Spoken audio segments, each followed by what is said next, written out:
CEO Roundtable, organized by Rüdiger Wischenbart, is a fixture in the publishing world's calendar all over the year.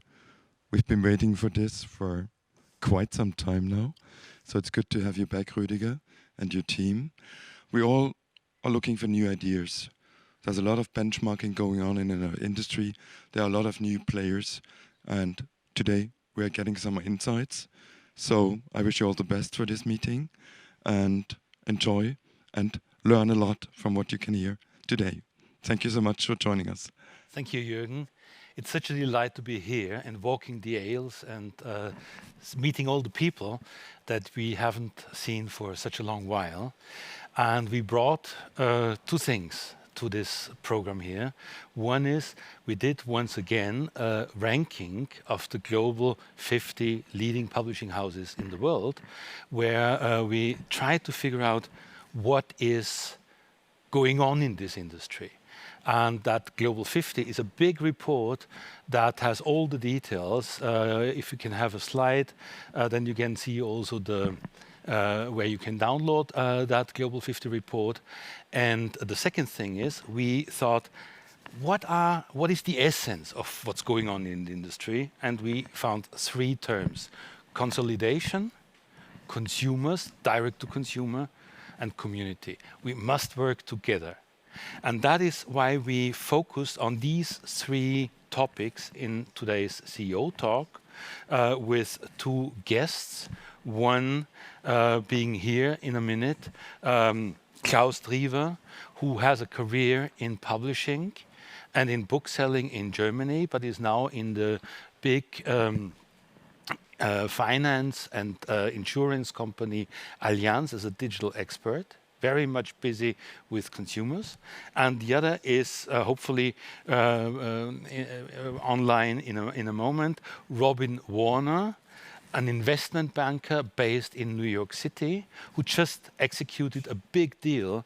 Workman, a big American consumer publisher, bought by French Allianz Group for $250 million. And we want to understand this. And for this, I hand over to my colleague of Publishers Weekly, Andrew Albanese, who will explain to us the importance, the relevance of these consolidations, and start a quick conversation with Robin Warner. Excellent. Thank you so much, Rüdiger. Yeah, the stage is finally yours. Andrew, what do you have to say about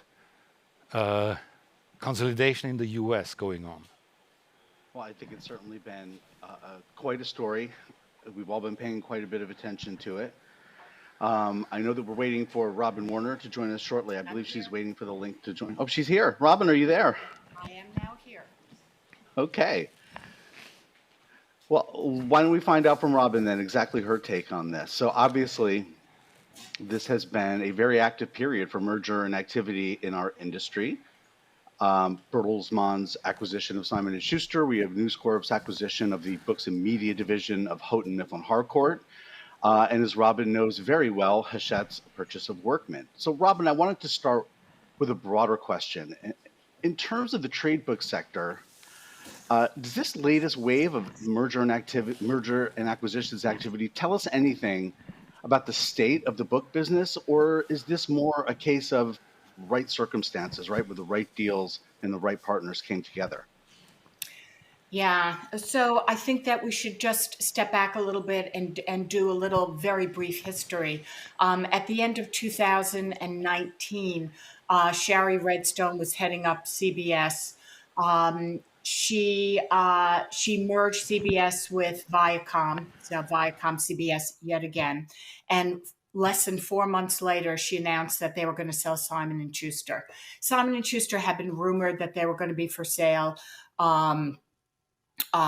through the years for the right price, but this was the first time they were doing a really proper process. So what happened is that a lot of the parties stepped up.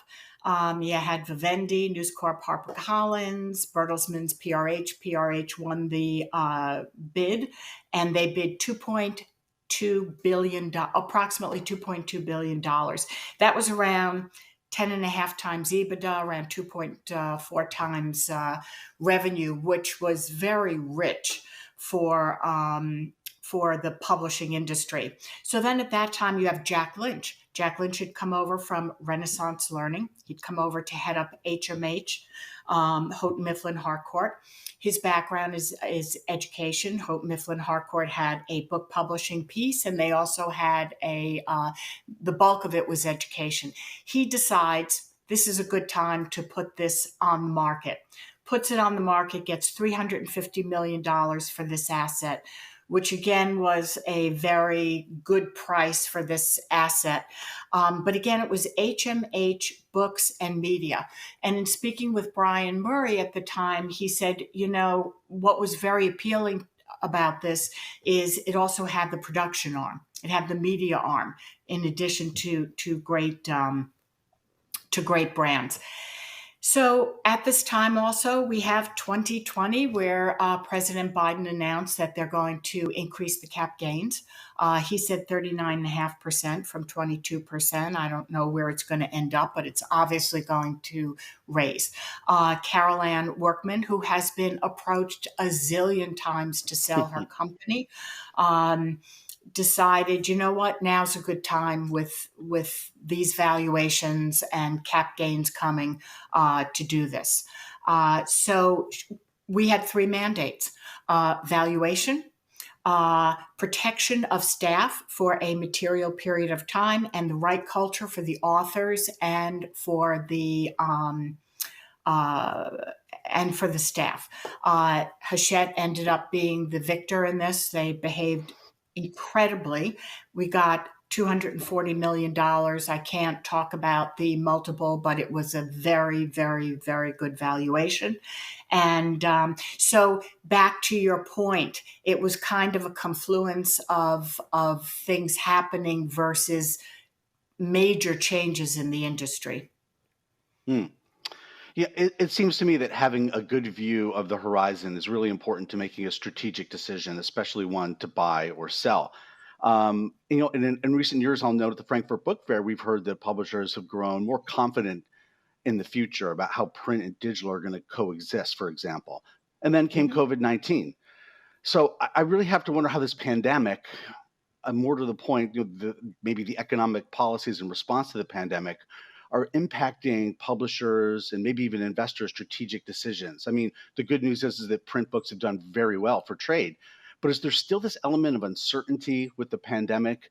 And how are people approaching these big strategic decisions going forward in these unprecedented times? Yeah, no, a very, very, very valid point. In selling businesses during this time period, you always hear, is this the COVID effect?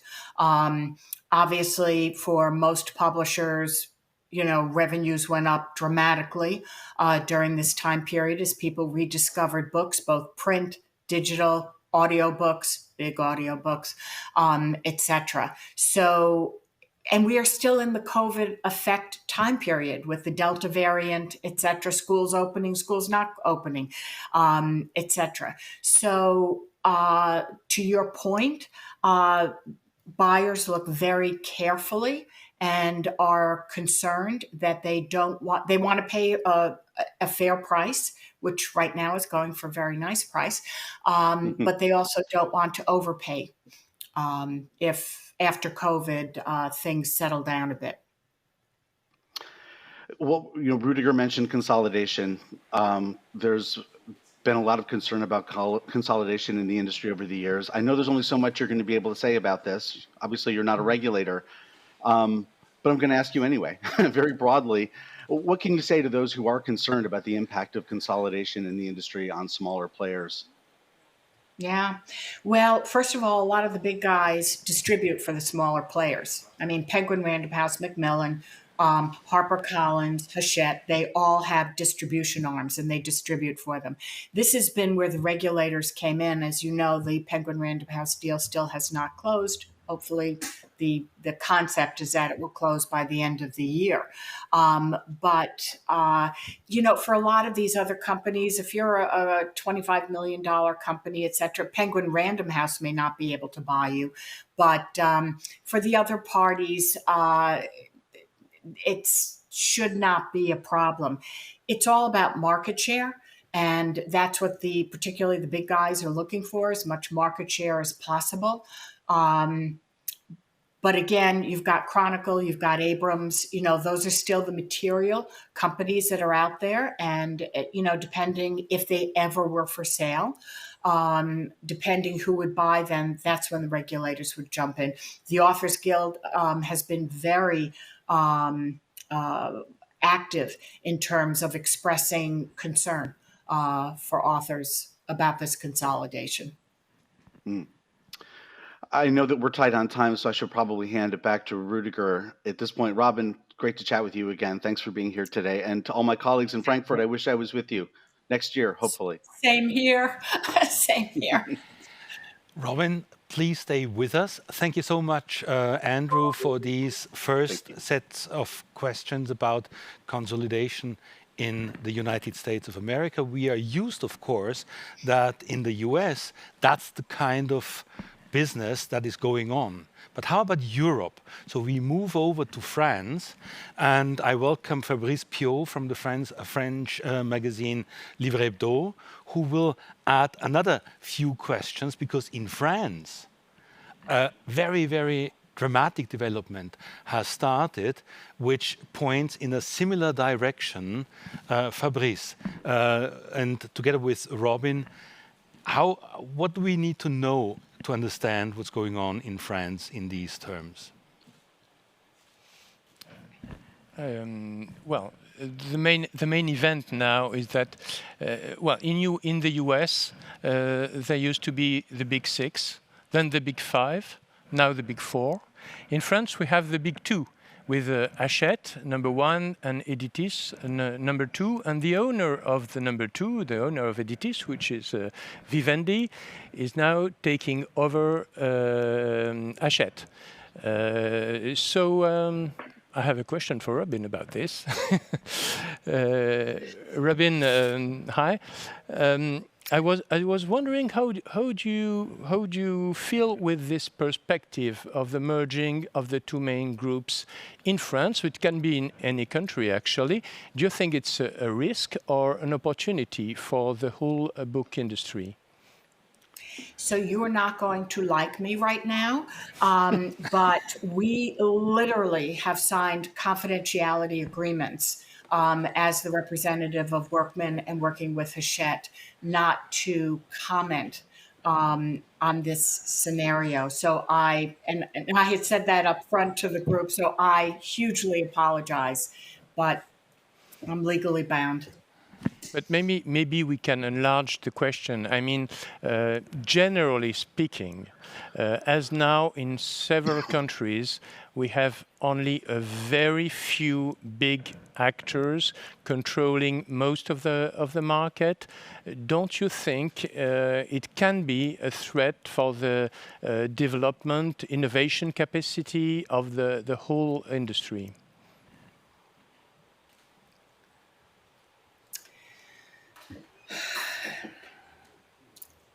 It is not an Hachette Vivendi question. It's just an opinion. So, I don't know what weight that has. I mean, for example, Hachette acquiring Workman, one of the things that was incredibly attractive about Workman is that they create a lot of series in-house that have become very successful and so are very profitable for the company. One of their hopes is that this type of entrepreneurial spirit will also be pervasive at Hachette, even more so than it is now. Again, I have been warned by the lawyers very severely that I just cannot comment. Let me give it a try. Anything involving Hachette and Vivendi. And I had told you this, I'm sorry, up front. No, we don't. We don't need to go into the Hachette and Vivendi question more, but on a much broader horizon, we have seen lots of media consolidation beyond the publishing industry going on in the last years, not only in the US, everywhere. And there is an old strategic question. Is the book industry special and should just stay within the books? Or is there a cross-media strategy prevalent that book publishers should think about as well? Is that an angle where we can have that yes, discussion? That's different. Sure, that's a different question. And as you know, Hachette has acquired board and mobile game companies, Gigamic, and that are complementary to books. They also have a brain training app called Brainbow. And certainly that is what attracted Brian Murray to HMH Books and Media.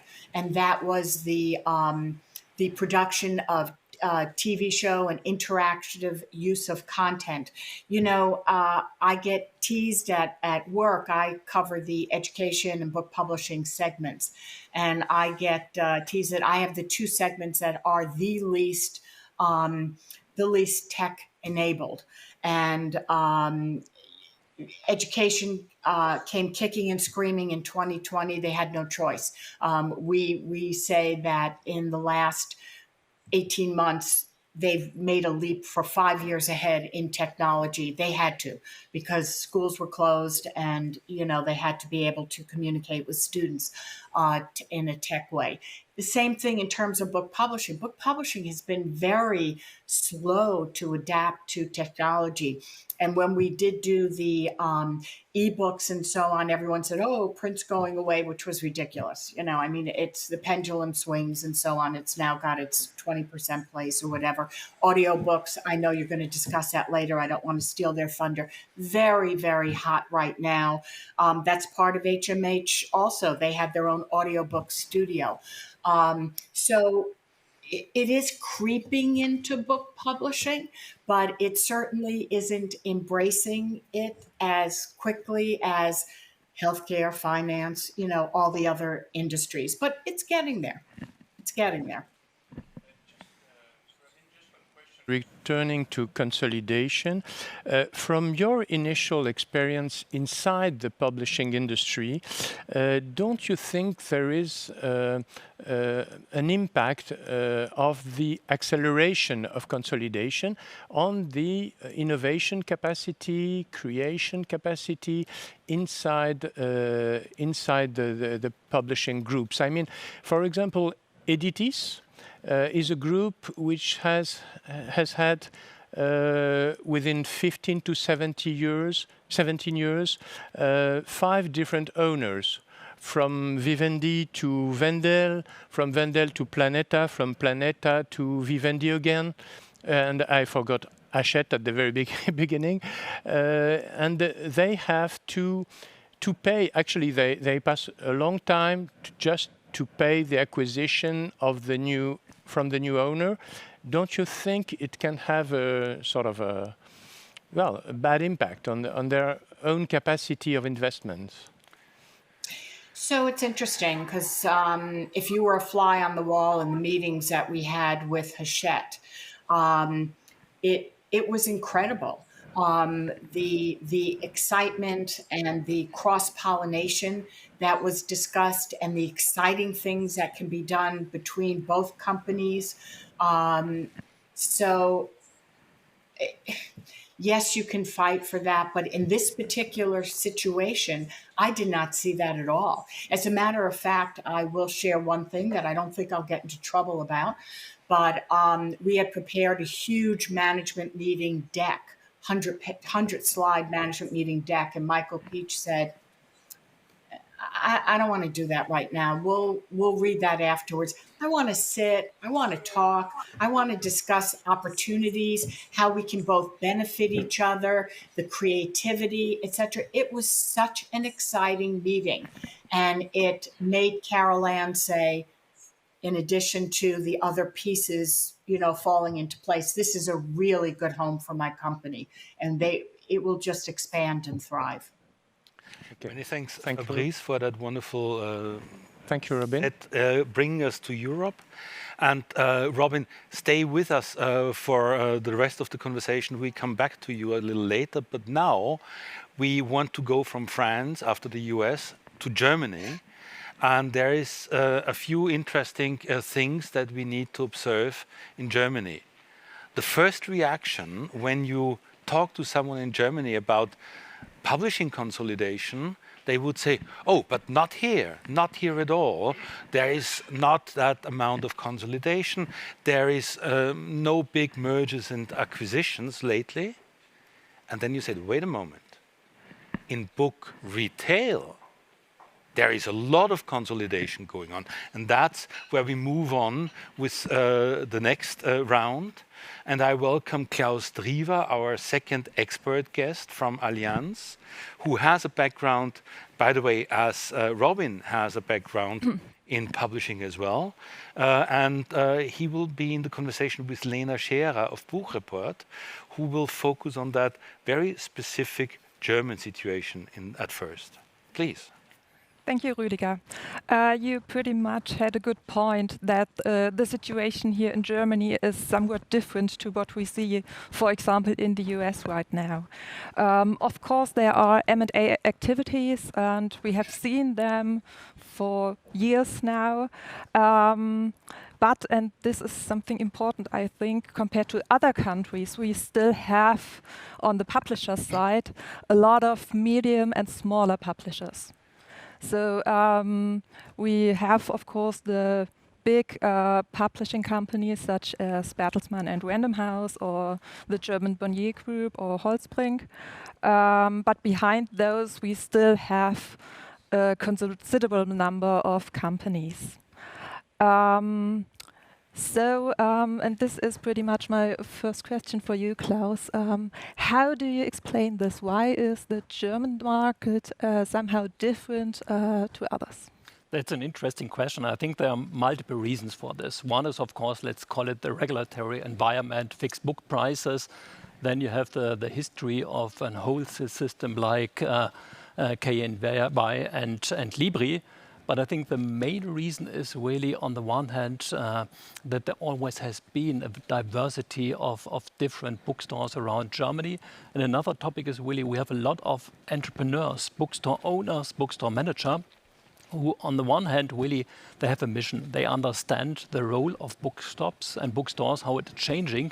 And on the other hand, they understand customers. And I think the first time I got this question was 25 years away from here at the Frankfurt Book Fair. Will everything be digital? And I think these managers understood that there is a hybrid way of buying books, reading books, and so on. It's not everything going digital. It's really the mixture between, let's say, physical bookstores and digital on the other hand. What we do see, however, are strong consolidation processes in the book trade. One of the main players is the Thalia, which is the biggest bookseller in the bookselling chain in Germany. So now we pretty much have the situation where we do have two big players that are Thalia and the Amazon book business. They are pretty much acting on the same scale when you look at their revenues. What does this mean for publishers? First of all, I think it's looking from outside, it's really a positive news, because this mixture of online and offline really gives visibility to the book. And there are many touch points where readers can get in contact with books, not only online, but also on a physical way. And you have to add that quite a lot of bookstores are really based in the high streets of cities. And I think when you walk around the world, there are very few countries where you see really the book shown in this way, like shown in the German market. Couple of years ago, we talked a lot about Thalia's acquisition of the Meyersche book chain, which is operating in Western Germany, because it was such a major book chain. But right now, what we do see and what Thalia is communicating is that they don't necessarily want to buy other companies, but rather act as a platform and a service provider for other booksellers. So it's another way of growing. How do you assess this strategy? I think it's a very traditional way of, let's call it, platform economy. And you see it in a lot of industries, not only in the book media industry, but also, for example, for clothing and along retail. And from my point of view, it's a rather traditional way of growing and also of M&A, because you try to realize economies of scale, and that's understandable. And I think this one as well, it's when I look from the outside, if there are possibilities really to take economies of scale, to reduce cost and, let's say, sourcing, retail management and so on, then I would say for the entire book business, that's a positive news as well. So this strategy is working right now, growing bigger, scaling businesses, but is it enough, or when does this strategy not work anymore? When I prepared for today's session here, I had the feeling I left the book industry 10 years ago, exactly 10 years ago, and going into insurance, but always spent time with the topic of digitalization. And my feeling a little bit is that there may be a feeling in the book industry, digitalization is done. Tick, we have done everything, we have done a great amount of work, but when you see the customer, the behavior of customers that's going on, digitalization is changing customer behavior.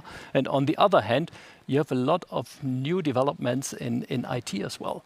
And I think from my point of view that publishing houses and retailer in book, both of them really, they not only have to reconnect like the motto of the book fair here, they have to try to reinvent the business on and on, because the environment is changing. What do I mean by this? It's really to understand what does artificial intelligence mean for our industry, for example. What with cloud services? What's with changing customer behavior? People use the smartphone every 12 minutes. They spend 10 hours a day in front of a screen. And really to deliver new answers, new creativity to this topic of, wow, is our industry changing? And I hope that there is no fatigueness of digitalization in the industry, because I think there are interesting times ahead of us all, not only in insurance, but also in the publishing and book market. You lead over already, Klaus, to the next set and round. Thank you, Lena, so much for preparing the ground like a jump board to exactly the next wave. What's going on from now? We are not done with digitalization, as Klaus just said, but we have suddenly many more formats. We have audiobooks, we have subscription services, we have players like Storytel creating totally different audiences. I wait for our next interviewer, Carlo, to come to the screen, to the stage. Yes, he's coming, because Carlo sits in Stockholm, which is the home of main actors in that field of the next wave of digitalization. And I'm curious to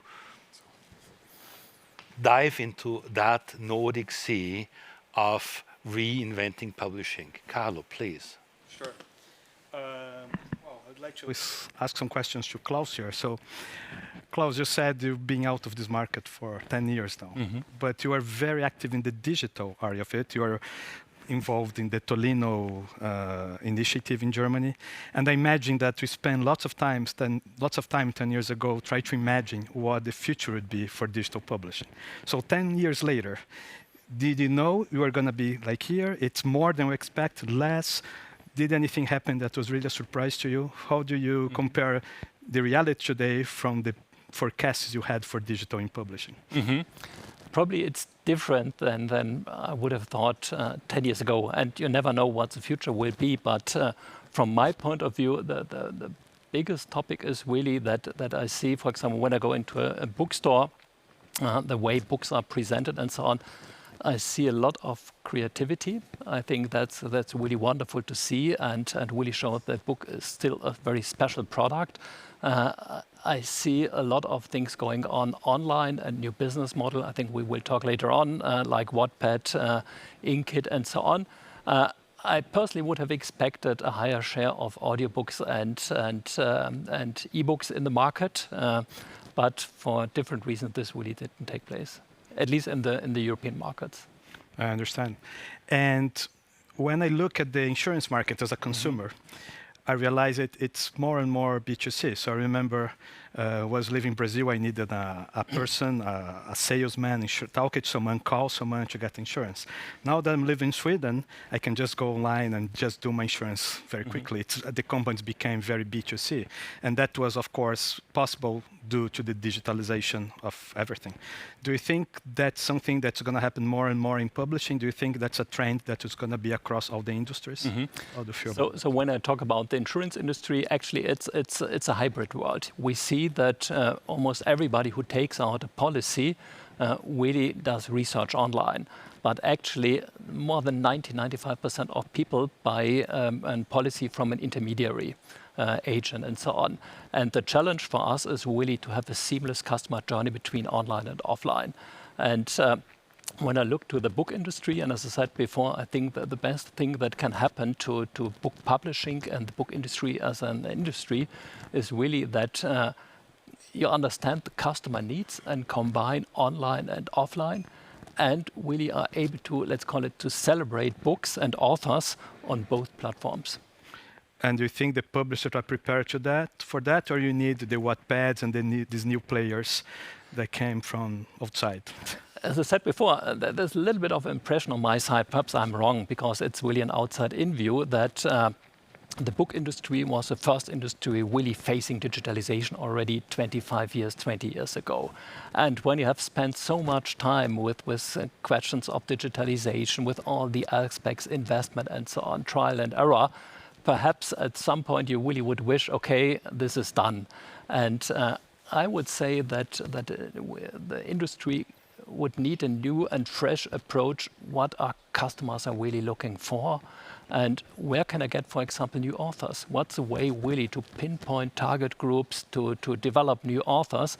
And for this, because nobody knows where this really happened, I would say that the book industry as an industry needs a little bit more of, let's call it, data-driven impulses, really to understand customers, to connect directly to customers as well, and really have a kind of new ideas and new products and new approaches and attitudes toward the customers and readers.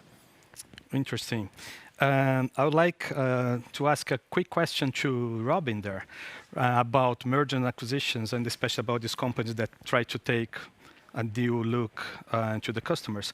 So we've been talking a lot about mergers and acquisitions, about big publishers buying smaller ones, or just two publishers merging. But when I look in the markets I follow, like the Nordics and in Brazil, I see also companies that are not publishing companies, but they are content demanding, acquiring publishers to guarantee access to content. So Storytel has acquired publishers in Sweden, in Denmark, in Finland. Or in Brazil, you have educational companies acquiring educational publishers just to have content. Do you think that's a trend that could happen worldwide in the English world, that non-publishing companies start acquiring publishing companies just to get content? Is still king, and there is a huge push to integrate the content from publishers into movies, into, now that you have Netflix, you've got Apple TV, you've got all these type of things. This is heating up much more. Then you've got companies like, it's in Germany, Inkit. Inkit does data-driven self-publishing, and they just got almost $60 million investment from some people that are in the U.S. The gentleman that was just saying that the industry really needs to adapt for more of this media interactive type of concept is absolutely 100% accurate. And that's what I was saying before, that book publishing is kind of lagging behind a bit in terms of what's out there. But there are very creative people in book publishing, and you have the content. You have the IP, and that is what's coveted out there. In addition, with pairing it with these other type of things, there should be interactive books. There should be data-driven information. Well, I'm not going to go on my grandstanding to talk all about that, but it's an exciting time for book publishing. Thank you, Robin. Thank you, Carlo and Klaus, for that. But we stay with Robin for a last round because we started by saying we did a global ranking of the publishing industry. And now we have a global 50 CEO talk. How could you do any global thing without talking with China? Not only about China, but with China. And I welcome Yan Hong Kung, based in Beijing, for that last round. Because in China, indeed, that cross-fermentation, it seems to me, is much more advanced than in Europe or even in the US. So I'm very curious what kind of question, Yan Hong, you have now for Robin.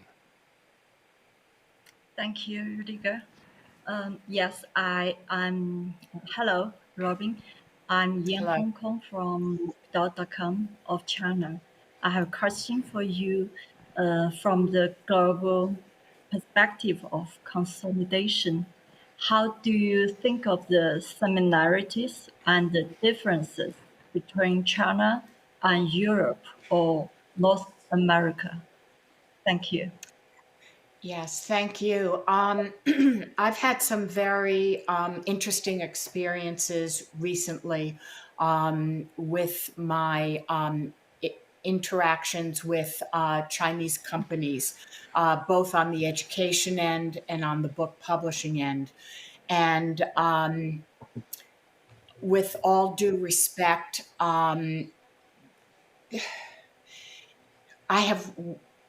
our company has run into roadblocks, and we've got M&A people on the ground in Beijing and Hong Kong, etc.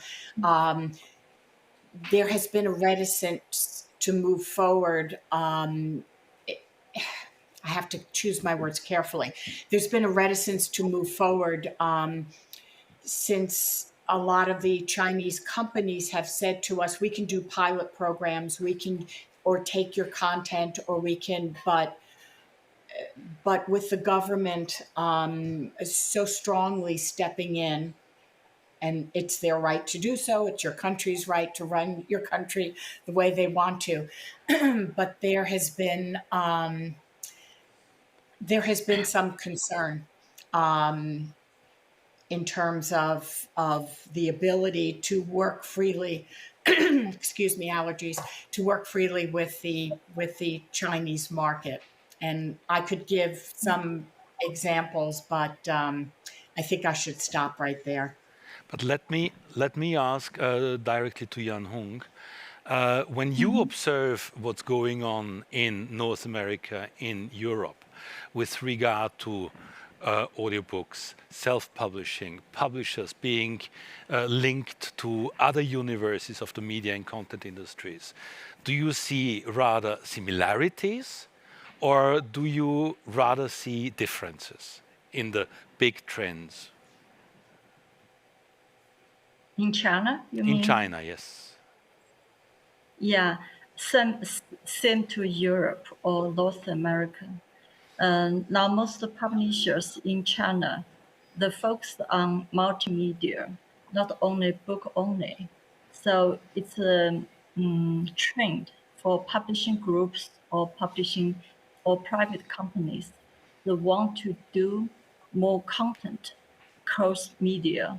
So digital publishing is a trend for them to think of acquisition or consolidation. And that is not very recent, as far as I see.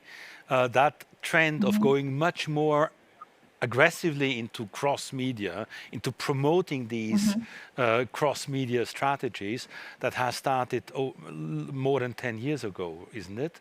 If you look at companies like Tencent. Pardon?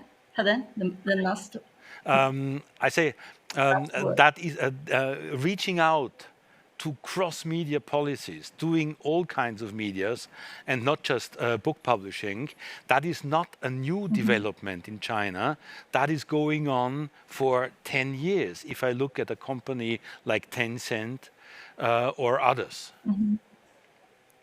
Can you comment on this? Now, yeah, but now I want to say publishing group, they do their best on digital publishing strategies than before.